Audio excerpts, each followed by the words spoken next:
ఎవరికి ఏ కష్టం వచ్చినా కూడా నా కథ గుర్తు తెచ్చుకోండి.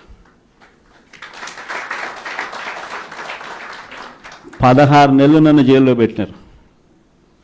నా మీద కేసులు వేసింది కూడా మళ్ళీ ఎవరో కాదు, అటు కాంగ్రెస్ ఇటు తెలుగుదేశమే. నా పిటిషన్లో ఎవరు పిటిషనర్స్ అంటే అటు కాంగ్రెస్ ఎమ్మెల్యేలు ఇటు తెలుగుదేశం పార్టీకి సంబంధించిన నాయకులు. కేవలం రాజకీయంగా ఎదుగుతున్నాను అని ఒకే ఒక కారణంతో దొంగ కేసులు బనాయించారు. 16 నెలలు జైల్లో పెట్టినారు. కానీ ఏమైంది? బయటికి రాలా? ముఖ్యమంత్రి కాలా?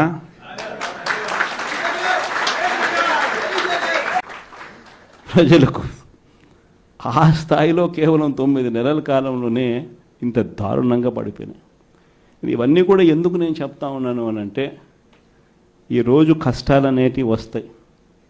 ప్రతిపక్షంలో ఉన్నప్పుడు, రాజకీయాలలో మరీ ముఖ్యంగా ఉన్నప్పుడు ప్రతి ఒక్కరూ కూడా ఒక్కటే గుర్తుపెట్టుకోవాలి, కష్టం రానిదే సుఖం రాదు. ప్రతి మనిషి జీవితంలో కూడా కష్టాలు సుఖాలు అనేది పార్ట్ అండ్ పార్సల్.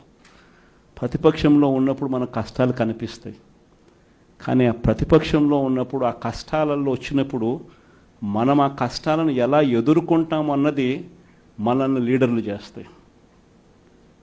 కష్టం వచ్చినప్పుడు మన క్యారెక్టర్ను మనం అమ్మేసుకుంటే, మన వ్యక్తిత్వాన్ని మనం అమ్మేసుకుంటే, ఒక్కసారి బాటిల్లో ఉన్న నీళ్ళు బాటిల్లో ఉంటే బాటిల్లో నీళ్ళు తాగుతాం.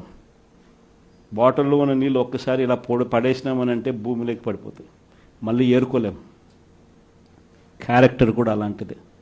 ఒక్కసారి విడిచిపెట్టేసినాము అని అంటే మళ్ళీ దాన్ని ఏరుకోలేం.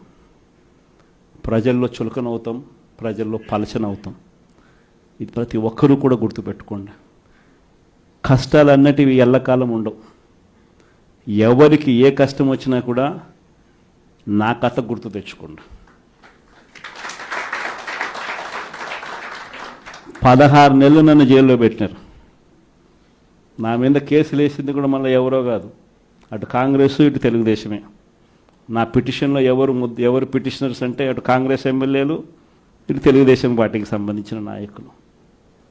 కేవలం రాజకీయంగా ఎదుగుతున్నాను అని ఒకే ఒక కారణంతో దొంగ కేసులు బనాయించారు.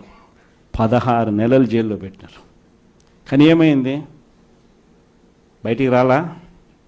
ముఖ్యమంత్రి కాలా?